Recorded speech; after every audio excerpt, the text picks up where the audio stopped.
नमस्कार दोस्तों, प्रधानमंत्री मोदी का यह भाषण याद है आपको? जब अडानी और मोदी के रिश्ते को लेकर संसद में हर रोज बवाल हो रहा था। राहुल गांधी अपने आक्रामक भाषण में प्रधानमंत्री मोदी को घेर चुके थे। लगातार संसद के भीतर और बाहर विपक्षी सांसदों की घेराबंदी हो रही थी। तब प्रधानमंत्री मोदी ने संसद में भाषण दिया था और अपने जवाब में जो विपक्षी दल उन पर आरोप लगा रहे थे उस पर तो चुप्पी साधा, लेकिन जो कुछ कहा वो एक लाइन में सुनाऊंगा और उसके बाद आगे गौर से देखिए कि ये वीडियो कर क्यों रहा। जब प्रधानमंत्री मोदी संसद में ऐसी बात कर रहे थे तो आज ऐसी स्थिति क्या आ गई कि एक अकेला आदमी जो तब कह रहा था सब पर भारी है, आज वो अकेला आदमी फिर से भानुमति का कुनबा क्यों जोड़ रहा है। उस कुनबे की तस्वीर, कुछ खास बात, कुछ चिट्ठियां और जो कुछ कल होने वाला है उस पर भी बात होगी, लेकिन पहले सुनिए। आदरणीय सभापति जी, देश देख रहा है, देश देख रहा है, एक अकेला कितनों को भारी पड़ रहा है, एक अकेला कितनों को भारी पड़ रहा है।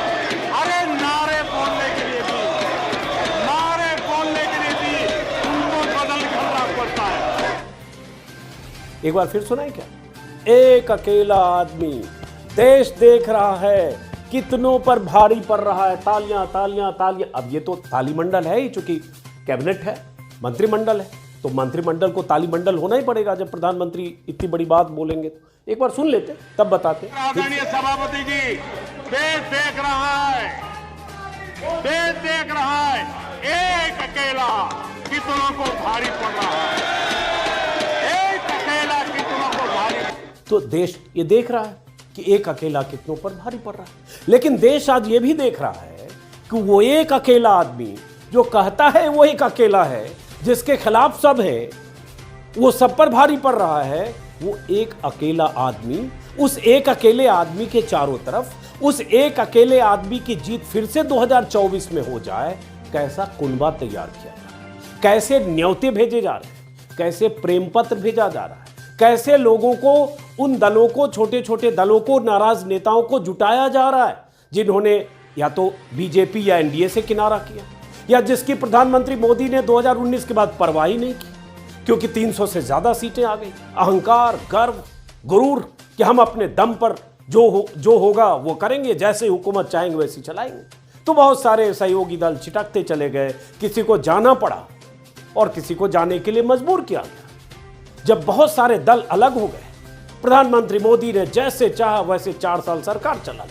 अब जब 10 से 11 महीने चुनाव के बच गए, तब उन्हीं में से कुछ को न्योता दिया जा रहा है, प्रेम पत्र भेजा जा रहा है, बुलाया जा रहा है, तस्वीरें खिंचवाई जा रही, मनाया जा रहा है, फोन किया जा रहा है, कभी अमित शाह की तरफ से, कभी जेपी नड्डा की तरफ से, और कुनबे को इतना बड़ा किया जा रहा है कि कहीं 2024 में विपक्षी दलों की मोर्चेबंदी हम पर भारी पड़े तो हम कैसे अपने घर को बचा पाएं। तो एक अकेला आदमी जो संसद में चौड़े होकर छाती सीना पीटते हुए 56 इंच का सीना दिखाने की कोशिश करते हुए कह रहा है एक अकेला आदमी। अब कुछ तस्वीर है, ये एक अकेला आदमी जो संसद में, चूंकि एक अकेला आदमी जब कोई कहता है तो उसमें भी एक दंभ और अहंकार है। ये मत समझो कि 303 में बाकी 302 भी हैं, जो है सो हम ही हैं। बार बार मैं कहता हूं एको हम द्वितीय नास्ति, मैं ही हूं।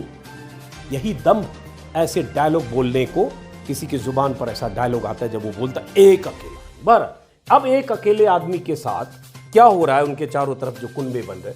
अब ये तस्वीर एकदम ताजा तस्वीर है। यहां अमित शाह जी हैं और इनके साथ है चिराग पासवान। ये रामविलास पासवान के बेटे हैं। रामविलास पासवान का निधन हो चुका है। बीजेपी ने इनको लगभग बिहार विधानसभा चुनाव के बाद से इनको इनके हाल पर छोड़ दिया और ये बेचारे अपना ऊब डूब कर रहे हैं बिहार में। इनके चाचा को बीजेपी ने गले लगाया। मोदी और शाह ने इनके चाचा पशुपति कुमार पारस को, जिन्होंने रामविलास पासवान की पार्टी पर कब्जा कर लिया, जिन्होंने चिराग पासवान को एक तरह से कह के कि ये पार्टी तुम्हारी है नहीं, ये पार्टी हमारी है, सांसदों को भी अपने पाले में किया रामविलास पासवान के निधन के बाद, उनको मोदी जी और शाह जी ने सरकार में शामिल कर लिया। तो इनके चाचा पशुपति कुमार पारस मोदी सरकार में मंत्री हैं। अब तक तो निश्चिंत है कि चिराग क्या बिगाड़ लेगा। चिराग के साथ अगर कुछ वोट भी है, उनके पिता का 6% वोट बिहार में माना जाता था, अगर कुछ वोट बैंक है भी तो क्या फर्क पड़ेगा। तो अब तक चिराग को छोड़ रखा था, लेकिन अब चूंकि चुनाव आ रहा है तो अब यहां जरूरत चिराग की भी है। तो अब देखिए एक अकेला आदमी के साथ क्या क्या कौन कौन जुड़ने वाले हैं। तो ये जैसा कि मैंने कहा, ये चिराग पासवान फिर से कि आ जाओ भाई, साथ आ जाओ, सबकी जरूरत है। और ये जरूरत है कल ही एक मीटिंग, और कल ही बेंगलुरु में, और कल ही दिल्ली में, सेम डे। 30 दल हो गए, 30 दलों का कुनबा है।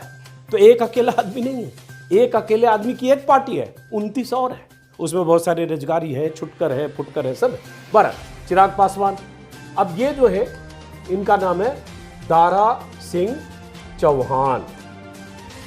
दारा सिंह चौहान, इनकी भी तस्वीर ताजा तस्वीर है, मेरे ख्याल से कल की है शायद। दारा सिंह चौहान यूपी के ठीक ठाक नेता, पिछड़ों के, और दल बदलने में उस्ताद, मास्टर।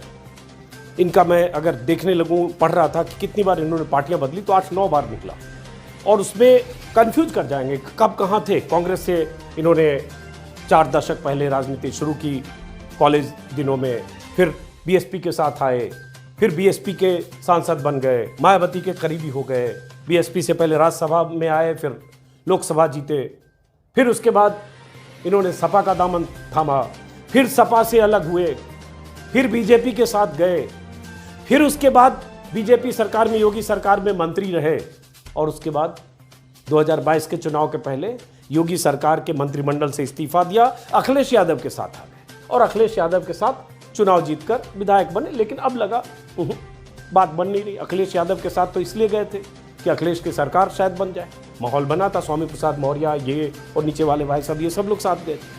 लेकिन अब लगा कि नहीं, अभी तो अब सरकार है नहीं, 1 साल हो गए, कितने दिन सूखे में चलेंगे। तो मोदी जी हैं ऊपर, नीचे योगी जी हैं। तो ये दारा सिंह चौहान साहब अमित शाह के साथ फोटो खिंचवा के गए, और आज फोटो उनका लखनऊ से आ गया कि ये पार्टी में शामिल हो गए। केशव मौर्य ने और वहाँ लखनऊ के कोई नेता थे, उन्होंने इनको पार्टी में शामिल करा। तस्वीर लखनऊ से आ गई। यहाँ दिल्ली से फोटो खिंचवा के जाते हैं, वहाँ शामिल होते हैं। एक तो ये भी सवाल यहाँ उठता है, योगी जी क्या कर रहे हैं। ये काम तो नड्डा जी का है कि नड्डा जी पार्टी में लोगों को शामिल कराएं, लेकिन शामिल पार्टी में कराना या एनडीए में लाना या जो भी करना, वो अपना अमित शाह जी कर रहे हैं। तो ये दारा सिंह चौहान जी हैं। अब ये साहब हैं, सुबह के वीडियो में मैंने बताया, ओपी राजभर साहब, ओम प्रकाश राजभर। अब इनका भी सुबह मैंने बताया विस्तार से कि ओपी राजभर साहब भी अखिलेश यादव के साथ थे, अखिलेश यादव के साथ लड़े। उसके पहले योगी सरकार में मंत्री भी थे, 17 में ये भी बीजेपी में आए। उसके पहले इन्होंने भी दल बदलने का अच्छा खासा रिकॉर्ड बनाया है, और उसके बाद अखिलेश यादव के साथ चुनाव लड़े, 6 सीट पर लड़े, खुद जीते, 5 और जीते, बेटा खुद हार गया, जो बेटा यहाँ आया वो भी चुनाव हार गया अमित शाह से जो मिला। और उसके बाद अब लगा कि अब बात कुछ बन नहीं रही है, जिस उम्मीद से अखिलेश के साथ आए थे तो हुआ नहीं। अब ये सत्ता में रहने की आदत है, तो अब ये भाई साहब दिल्ली से फोटो खिंचवा कर ये भी गए, तो अब ये भी बीजेपी का हिस्सा बन गए। तो ये ओपी राजभर साहब अब योगी सरकार में फिर से मंत्री बनेंगे। कहा जा रहा है ऐसी ही कुछ डील हो गई है। जिस योगी आदित्यनाथ को जमकर गरियाया, न जाने क्या क्या कहा, विस्तार से सुबह के वीडियो में आप देख लीजिएगा। योगी को, मोदी को, बीजेपी को एकदम पानी पी पी कर कोसने की पराकाष्ठा। लेकिन अमित शाह के साथ फोटो खिंचवा लिया, लखनऊ रवाना हो गए, सरकार में मंत्री बनेंगे। और ये इनके बेटे हैं, सुपुत्र, इनकी भी राजनीतिक महत्वाकांक्षा है, अरविंद राजभर। ये चुनाव हार चुके हैं। इनके एक दूसरे बेटे हैं अरुण राजभर, कहा जा रहा गाजीपुर से, उनको लोकसभा चुनाव में लड़ाना चाहते हैं। डील हो रही होगी, हो गई, वो कुछ तो हो रहा होगा। बहरहाल फोटो खिंचवा के इसमें भी रवाना हो गए। अब ये तस्वीर तो आप जानते हैं, अजीत पवार और देवेंद्र फडणवीस। ये सब आज क्यों जिक्र कर रहा हूँ? इसलिए जिक्र कर रहा हूँ कि जब वो कहते हैं, वो मोदी जी, कि एक अकेला आदमी, तो फिर बात होनी चाहिए कि एक अकेला आदमी नहीं है, और एक अकेला आदमी जो दावा करता है उसके आसपास कैसा कुनबा, कैसा मजमा जुटाया जा रहा है। तो ये इनको तो आप जानते हैं, अजीत पवार, सुबह के वीडियो में जिक्र किया, आगे भी करेंगे। और ये देवेंद्र फडणवीस साहब हैं। ये वीडियो बहुत वायरल होता था, चक्की पिसिंग इन्हीं का। मुख्यमंत्री महाराष्ट्र का जब चुनाव लड़ रहे थे 2014 में, मतलब विधानसभा चुनाव, उस समय भाषण देते थे। ये साथ आप देखिए मोहब्बत है, दोनों डिप्टी सीएम है, अगल बगल कानाफूसी देखिए, क्लोज करें क्या ये। अब ये दोनों अगल बगल के साझेदार हैं डिप्टी सीएम, अजीत पवार और देवेंद्र फडणवीस। तो ये तो इस अकेले आदमी के इर्द गिर्द मोर्चे बने। 30 दल, उधर 24, 25 या 26 दल है विपक्षी दल जिनकी आज बैठक है, और कल 30 दलों की बैठक है जिसमें 6 नए दलों की आमद हुई। ये 6 नए नेता। कहां फोकस है? बिहार और महाराष्ट्र। ये 2 राज्य हैं जहां लगता है बीजेपी को झटका लग सकता है। बाकी भी राज्य हैं, लेकिन इन 2 राज्यों पर अभी तुरंत ज्यादा फोकस है। बाकी राज्यों की भी बात हम करते रहेंगे जहां जहां बीजेपी को लगता है कि 2024 के पहले अगर किलेबंदी नहीं की तो बहुत तगड़ा नुकसान हो सकता है। तो बिहार पर फोकस क्यों है? अब कैसे फोकस है ये देखिए। और इसमें यही लगता है फिर जेपी नड्डा क्या करते हैं? पार्टी अध्यक्ष तो वो है, ये सब काम तो उनको करना चाहिए जो अमित शाह कर रहे हैं। लेकिन कहा जाए टोटल कंट्रोल अमित शाह के पास है। यूपी में हो सकता है ऐसे लीडर, हो सकता है ओपी राजभर के लिए योगी तैयार ना हो, नाराजगी भी हो। इतनी गालियां खाकर कोई आसानी से भूलता नहीं है। ना जाने क्या क्या कहा योगी के लिए, वो सब वीडियो सुबह के वीडियो में देखिएगा। हो सकता है इनके लिए तैयार ना हो। अब अमित शाह भेजेंगे ज्वाइन कराकर या डील करके, तो करना पड़ेगा। ये अकेला आदमी और इस अकेले आदमी के एक खास लेफ्टिनेंट अमित शाह जी। अब देखिए ये चिट्ठी है जो चिट्ठियां भेजी गई है उन तमाम सहयोगियों को जो पहले से सहयोगी थे एनडीए के घटक दल 20-21 छोटे बड़े सब मिलाकर, और जो 6 नए आए उन सबको भी दिल्ली में न्योता दिया गया। अब ये जो न्योता है जेपी नड्डा के लेटर हेड पर, ये जीतन राम मांझी को जैसे न्योता गया है, ठीक है। ये न्योता गया 8 जुलाई को, ये न्योता गया चिराग पासवान को, ये भी न्योता गया 8 जुलाई को। क्या कहा गया? आप सब कुशल होंगे, आपकी पार्टी हिंदुस्तानी आवाम मोर्चा राष्ट्रीय जनतांत्रिक गठबंधन की अहम साथी है, अहम साथी है। एनडीए के महत्वपूर्ण साथी दल के रूप में आप आदरणीय प्रधानमंत्री मोदी जी के नेतृत्व में एनडीए सरकार द्वारा देश के विकास को गति देने के लिए कल्याण, जो भी गरीब कल्याण सुशासन की यात्रा के प्रमुख सहयोगी हैं। मोदी जी के नेतृत्व में 9 साल में ये हो रहा है, दिस दैट। और आगामी 18 जुलाई को मंगलवार को शाम 5 बजे नई दिल्ली स्थित होटल अशोक में माननीय मुख्यमंत्री प्रधानमंत्री जी की उपस्थिति में एनडीए की बैठक होनी तय हुई। इस बैठक में आप सादर आमंत्रित हैं। तो ये चिट्ठी इस तरह से गई। अब ये जीतन राम मांझी अभी जून तक जेडीयू के साथ नीतीश कुमार के लेफ्टिनेंट, इनके सुपुत्र संतोष सुमन नीतीश की सरकार में, महागठबंधन की सरकार में मंत्री। अब संतोष सुमन को कुछ मलाईदार मंत्रालय चाहिए था, एक मंत्रालय उनके पास शायद जल संसाधन या कोई मंत्रालय था, वो उनसे ले लिया गया, उससे वो नाराज थे। जो भी इनको चाहिए था जीतन राम मांझी को, रिटायरमेंट प्लान वो कुछ चाहते हैं, ऐसा कहा जाता है, ऐसी खबरें बिहार में छप रही है। वो नाराज थे, नरम गरम बयान दे रहे थे। और जून में जब वहाँ विपक्षी दलों की बैठक की बात चली, उसी समय इनके सुपुत्र ने इस्तीफा दिया और उसके बाद जीतन राम मांझी एनडीए के साथ आने का माहौल बना के इन्होंने पटकथा लिखी। और इस बीच फोन पर बात हो रही होगी, अमित शाह से इनकी मुलाकात हो गई थी या बात हो गई। अब उसके बाद जो अभी आपके जुम्मा 8 दिन आपके पास आया है, हालांकि उसके पहले भी एनडीए के साथ रह चुके हैं, अब हम उनकी पार्टी है, लिख रहे हैं कि आप 9 साल से साथ हैं, 9 वर्षों से देश की ने विकास को प्राप्त किया है मोदी जी के नेतृत्व में, और आप राष्ट्रीय जनतांत्रिक गठबंधन के अहम साथी, ताजा साथी बने। लेकिन खैर, अब वो चिराग का मैंने बताया ही, चिराग के साथ जो सलूक किया है बीजेपी ने और अमित शाह और मोदी ने, वो चिराग से बेहतर कोई नहीं जानता होगा। अगर आपको याद होगा कि 2020 के विधानसभा चुनाव के वक्त जब रामविलास पासवान का निधन हुआ, उसके बाद अपनी रैलियों में, उनके रहते भी अपनी रैलियों में, निधन के बाद खास तौर से चिराग पासवान खुद को मोदी का हनुमान बोलते थे, नीतीश कुमार पर हमलावर थे और लगातार नीतीश कुमार के खिलाफ बहुत तीखे तेवर के साथ प्रचार करते थे। और नीतीश कुमार थे बीजेपी के साथ, लेकिन बीजेपी ने तय किया उनके लिए नीतीश जरूरी है और थोड़ी छूट इनको भी दी हुई ताकि नीतीश असहज रहे। और उसके बाद इन्होंने, भाई साहब ने ताल ठोक दिया, इन्हें लगा कि हम तो बिहार में अपने दम पर पता नहीं कितनी सीट ले आएंगे, जितनी सीट ये चाहते थे उतनी सीट मिली नहीं। और उसके बाद इनका एक उम्मीदवार बेगूसराय के मटिहानी क्षेत्र से जीता चिराग पासवान का, और वो उम्मीदवार भी जेडीयू में चला गया। मतलब एक जो इनके राजकुमार सिंह नाम था, अगर मुझे याद, वो भी चले गए, तो 0 सन्नाटा हो गया विधानसभा।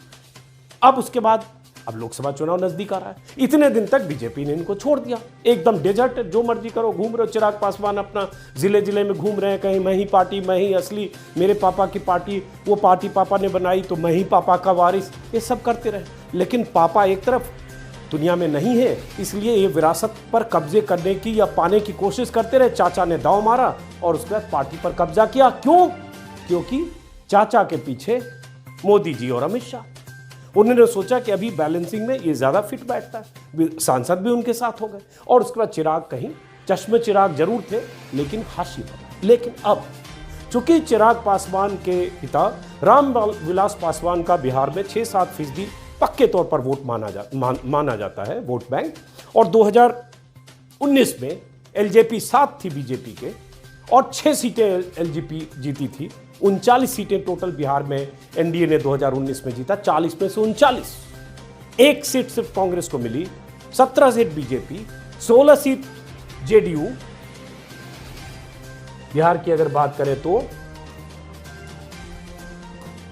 17 सीट। अब इसलिए ये बताना इसलिए जरूरी है कि क्यों इनको चिंता है। 40 बिहार में सीटें हैं, 40, ठीक है, और 39 सीटें एनडीए जीती। अब इस बार संकट क्या है? तब क्या था? इनके साथ आरजेडी, माफ करें, इनके साथ जेडीयू, बीजेपी तो थी और एलजेपी। ये 2019 है। बीजेपी के साथ सिर्फ 2 पार्टी, मतलब 3 पार्टी लड़ी, 39 सीट, स्ट्राइक रेट समझ। अब स्थिति क्या है? बीजेपी वहां 5 दलों के साथ चुनाव लड़ने की तैयारी कर रही है, जिसमें छोटे छोटे दल हैं, जिसमें उपेंद्र कुशवाहा भी हैं। वो भी बीच में कहाँ गए, बाहर गए, नीतीश कुमार के साथ रहे, अपनी पार्टी आरएलएसपी को नीतीश कुमार की पार्टी में मर्ज कर दिया। उसके पहले 2014 में मोदी सरकार में मंत्री थे, 3 सीटें आरएलएसपी ने जीती थी। लेकिन 2-2.5 साल के बाद किसी मुद्दे पर, जिसमें शायद जातिगत जनगणना का मुद्दा था, उन्होंने सरकार से इस्तीफा दिया और अपनी पार्टी को अलग मोर्चे पर लड़ने की कोशिश की। वहाँ एक बिहार विधानसभा चुनाव के वक्त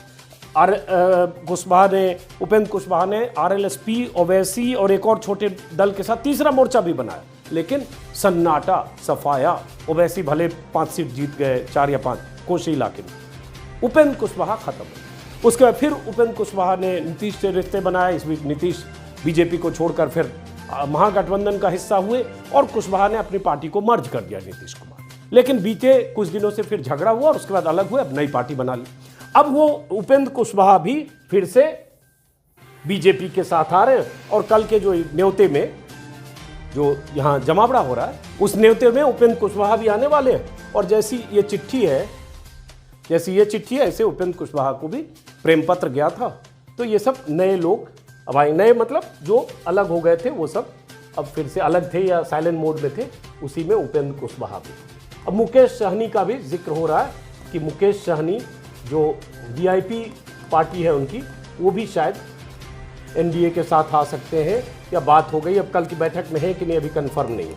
तो ये सब तो नए लोग जिन्होंने किनारा कर लिया था एनडीए से, वो भी अब एनडीए का हिस्सा हो रहा है। अब एक इंटरेस्टिंग बात ये भी है कि जब मैं वीडियो रिकॉर्ड कर रहा हूं, उसी बीच खबर आई है कि कल जो बैठक हो रही है एनडीए की, उसमें 38 दल हिस्सा लेने वाले हैं। और ये जेपी नड्डा के हवाले से ब्रेकिंग न्यूज आ रही है। मेरे पास तो 30 दल की लिस्ट है, अब ये 38 हो गए। अब ये 8 कौन है ये भी पता नहीं। तो 38 दल का कुनबा एक आदमी के लिए बन गया है। अब वो 38 में कुछ छोटे भी हो सकते हैं, किसी को ऐसा भी हो सकता है बहुत 1-2 जिले में जिसका असर है।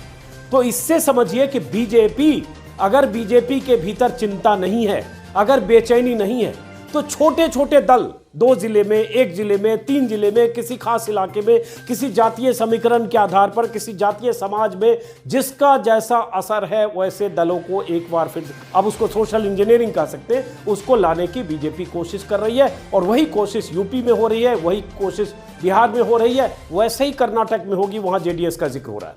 कि वहां जेडीएस से बात फाइनल स्टेज में, जेडीएस को भी बीजेपी अपने साथ जोड़ना चाहती है, क्योंकि कर्नाटक में बीजेपी को बहुत बड़ा झटका लग चुका है अभी लोकसभा चुनाव में, माफ करें विधानसभा चुनाव में, वो भी तब जब प्रधानमंत्री मोदी अपनी रैलियों में बजरंग बली को भी लेकर आ गए। तो अब बीजेपी प्रधानमंत्री मोदी के नेतृत्व में 2024 के चुनाव की तैयारी तो कर रही है, लेकिन जिस एनडीए के घटक दलों को, ज्यादातर दलों को प्रधानमंत्री मोदी ने कुछ समझा नहीं, हैसियत दिखाई, उन एनडीए के घटक दलों का मान सम्मान अब 9-10 महीने में बहुत ज्यादा होने वाला है और उसमें छोटे दल भी शामिल हो। कहीं खबर देख रहा हूं, मुझे याद नहीं था कि 4 साल में पहली बार, 4 साल मतलब 2019 के बाद पहली बार प्रधानमंत्री मोदी एनडीए के घटक दलों की बैठक कर रहे हैं। न सिर्फ घटक दलों की बैठक कर रहे हैं, बल्कि ताजा जो लोग शामिल हो रहे हैं, फटाफट कुनबा विस्तार हो रहा है और उन सबको न्योता जा रहा है कि आप भी आइए, ताकि वो दिखा सकें कि जिस दिन बेंगलुरु में बैठक हो रही है 26-27 दलों की, विपक्षी मोर्चाबंदी जिस दिन हो रही है, उसी दिन हमारी 38 दलों के साथ बैठक हो रही है। ये जेपी नड्डा की प्रेस कॉन्फ्रेंस, अभी मैं वीडियो रिकॉर्ड कर रहा हूं, लाइव किसी चैनल पर दिख रहा है सामने में। तो समझ लीजिए कितनी बेचैनी है। और होगा क्या कि बीजेपी ने यह पूरा उसी दिन रख दिया जिस दिन विपक्षी दलों की बैठक है, तो चैनल पर ज्यादा लगातार, चूंकि हाँ प्रधानमंत्री हैं, अमित शाह हैं, जेपी नड्डा हैं, मुख्यमंत्री हैं, कई दलों के ये हैं, और सबसे बड़ी बात मोदी है, सरकार है, सरकार के लिए सारे चैनल हैं, सारे पत्रकार हैं, मीडिया है, संस्थान है, सब लगातार विपक्ष के बैठक की कितनी खबरें दिखाएंगे मुझे नहीं पता, लेकिन हर चैनल पर आपको लगातार दिखेगा कि एनडीए के कुनबे का कैसा विस्तार हो गया, कैसे सोशल इंजीनियरिंग हो रही है, कैसे बिहार से लेकर यूपी तक में और महाराष्ट्र से लेकर कहीं और कैसे छोटे छोटे दलों का अम्ब्रेला बन रहा है बीजेपी के लिए। और प्रधानमंत्री मोदी कहते हैं कि बाकी दल भ्रष्टाचारी हैं, मेरे डर से या ईडी या सीबीआई के डर से साथ जा रहे हैं। मोदी डरने वाला नहीं है, और अगर मोदी डरने वाला नहीं है तो मोदी को किस बात का डर है कि चुनाव के 9-10 महीने पहले उन दलों को जोड़ रहे हैं जिन दलों को आपने कुछ समझा नहीं, या जिन दलों ने आपको जम के पानी पी पी कर गालियां दी 2019 में भी, 2020 या 22 के विधानसभा चुनाव में न जाने क्या क्या कहा।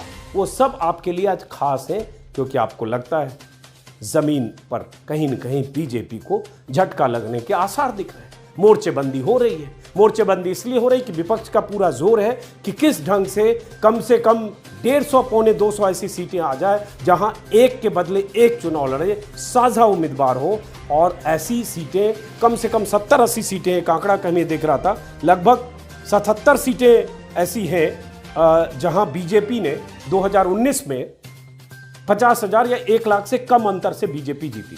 संजय कुमार CSDS हैं, उनका किसी लेख में ये आंकड़ा देख रहा था। तो बीजेपी को लगता है कि इस बार चूंकि बिहार में आरजेडी और जेडीयू गठबंधन हो गया, महाराष्ट्र का भी आंकड़ा मैं आगे और दिखाऊंगा, वीडियो लंबा न हो जाए, मैं पार्ट 2 में कुछ करूंगा। तो बीजेपी को लगता है कर्नाटक में नुकसान हो सकता है, महाराष्ट्र में नुकसान हो सकता है, बंगाल में नुकसान हो सकता है, बिहार में नुकसान हो सकता है, जहां स्ट्राइक रेट 95%, 99% था, राजस्थान या MP, वहां नुकसान हो सकता है। इन नुकसान की भरपाई कैसे करो, इसलिए बीजेपी कुनबा जोड़ने के साथ साथ कुछ नए प्रयोग भी करने जा रही है, जिसके लिए अगले वीडियो में हम आपको बताएंगे, जिसमें पसमानदा मुसलमान भी शामिल हैं, उनको पटियाने की कोशिश। तो बात यही है कि फिलहाल कल क्या होगा, चैनलों पर क्या दिखेगा, वो आप देखते रहें। चिंता बेचैनी में आपने देखा कि महाराष्ट्र में क्या हुआ। महाराष्ट्र की बात बार बार होती है तो उसमें अजीत पवार और उसकी जब बात आती है और डर और बेचैनी की, तो महाराष्ट्र में एक अभी सर्वे हुआ था, मैं देख रहा था कहीं, इस सर्वे में साकाल जो महाराष्ट्र का बहुत प्रमुख अखबार है, उसने सर्वे किया। पहले भी एक जनवरी में एक सर्वे आया था कि जब महाराष्ट्र में जब शिंदे की सरकार बन गई थी और उद्धव ठाकरे की पार्टी टूट गई थी, तो ऐसा लगा या परसेप्शन बनाया कि बीजेपी की किलेबंदी मजबूत हो गई और महाविकास आघाड़ी जो पहले मजबूत स्थिति में थी वो कमजोर हो सकती है। लेकिन एक जनवरी में सर्वे आया था आज तक के मुताबिक, उस सर्वे में तब भी माना गया कि महाराष्ट्र में मेरे ख्याल से पिछले चुनाव के मुकाबले अगर चुनाव होते, जनवरी में कहा गया था, तो महाराष्ट्र में 34 सीटें मिल सकती थी महाविकास आघाड़ी को। जनवरी में आज तक ने सर्वे किया था। लेकिन अभी साकाल देख रहा हूं, साकाल में भी अभी भी जो एनसीपी में टूट के बाद भी कुछ सवालों के साथ साकाल ने एक सर्वे किया, क्योंकि अभी माना गया कि अजीत पवार अगर पार्टी से अलग हो गए और उनके साथ 2/3 विधायक चले गए, मान लेते हैं, और अजीत पवार, हालांकि अभी भी शरद पवार के साथ अजीत पवार आज भी गए, प्रफुल्ल पटेल गए, कल भी गए, वो अलग क्या कहानी हो रही है, अलग बात है। तो उससे महाराष्ट्र में महाविकास आघाड़ी कमजोर होगा। लेकिन साकाल अखबार के सर्वे के मुताबिक एक सवाल पूछा गया, यहाँ टॉप पे है, मराठी में है, मैं पढ़ नहीं पा रहा हूँ, मैंने हिंदी उसको करवाया है। इसमें ये सवाल पूछा गया, ऊपर यहाँ ये वही सवाल है और सवाल का जवाब है। सवाल ये कि राज्य के लिए कौन सी पार्टी सही है, शरद पवार, अजीत पवार या क्या? तो इसमें ज़्यादातर लोगों ने शरद पवार को सही माना है। मतलब मराठी के सर्वे में अभी भी पार्टी में टूट के बाद भी शरद पवार को जो फिनिश मान रहे हैं वो गलत करेंगे। दूसरा सवाल पूछा गया कि अजीत पवार का सरकार में शामिल होना क्या सही है? इसमें 56% लोगों ने इससे असहमति जताई। ये मराठी अखबार का सर्वे है, 15 जुलाई का, ये 2 दिन पहले का है। तो एक स्थिति महाराष्ट्र में ये है कि अभी ये मान लेना कि सरकार अगर बन गई या सरकार बन गई नहीं, अभी सरकार में अगर अजीत पवार शामिल हो गए और शरद पवार की पार्टी टूट गई और ज्यादा बड़ा तबका चला गया, इसका मतलब महाविकास आघाड़ी कमजोर हो गया। और जो 4-6 महीने पहले से लग रहा था कि बीजेपी को बहुत नुकसान होगा, वो नुकसान की भरपाई शायद हो जाएगी। लेकिन ऐसे सर्वे इसी तरह का इशारा करते हैं। एक और मैं देख रहा था, एक यशवंत देशमुख हैं, सी वोटर के मुखिया हैं, उनका एक स्नैप पोल किया था उन्होंने। उसमें ये पूछा गया था कि असली एनसीपी कौन है, और ये पूछा गया एनसीपी में टूट के बाद, 2-3 दिन पहले की बात है। तब 66% लोगों ने कहा कि असली एनसीपी शरद पवार है। अपने आप में बड़ी बात है। शरद पवार आइसोलेशन में माने गए, शरद पवार कमजोर हो गए, पार्टी के ज़्यादातर विधायक चले गए, तब भी वोटर या अगर ऐसे सर्वे में नतीजे आते हैं, उसी में ये भी कहा गया कि 25% लोगों ने कहा अजीत पवार असली एनसीपी हैं। लेकिन उसी सर्वे में, सी वोटर में, ये भी पूछा गया स्नैप पोल में कि वोटर से, एनसीपी के वोटर से, कि असली एनसीपी कौन है। तो 80% वोटर ने, एनसीपी के वोटर ने कहा कि शरद पवार ही असली एनसीपी हैं। 16% वोटर ने कहा अजीत पवार असली एनसीपी हैं। इसका मतलब लोग अभी भी असली एनसीपी शरद पवार को मानते हैं, जो एनसीपी के वोटर हैं। और उसमें बीजेपी के वोटर का भी ऐसा मानना था, 1000। तो इस तरह से अगर देखें तो महाराष्ट्र की भी तस्वीर जैसी बीजेपी को लग रही है, कोई ज़रूरी नहीं है। और शरद पवार को अभी जिस ढंग से वो रैलियां करने लगेंगे या लोगों के बीच जाने लगेंगे, जो उनकी लोकप्रियता है, जो दशकों में उन्होंने अपने जो मतदाता बनाए हैं, एनसीपी बनाने के बाद से जिस ढंग से उन्होंने विस्तार किया है, अजीत पवार उनके नंबर 2 या नंबर 3 या पार्टी में मजबूत हैसियत में ज़रूर थे। लेकिन जो करिश्मा है, जो चेहरा है, जो वोटर है, वो शरद पवार को नेता के तौर पर देखते। ये बीजेपी की चिंता है कि अब साथ आए तो क्या होगा। एकनाथ शिंदे, अजीत पवार, बीजेपी, ये त्रिकोण तो बन गया, लेकिन क्या इससे महाराष्ट्र में उसी तरह के नतीजे को दोहराया जा सकता है जो नतीजे 2019 में आए? और 2019 में सिर्फ 6 सीटें मिली थी यूपीए को, महाराष्ट्र की अगर बात करें तो। अब लग रहा है कहीं वहाँ पासा पलटा, तो वहाँ से नुकसान, बिहार से नुकसान, बंगाल से। अब उन नुकसानों पर कभी विस्तार से बात करेंगे।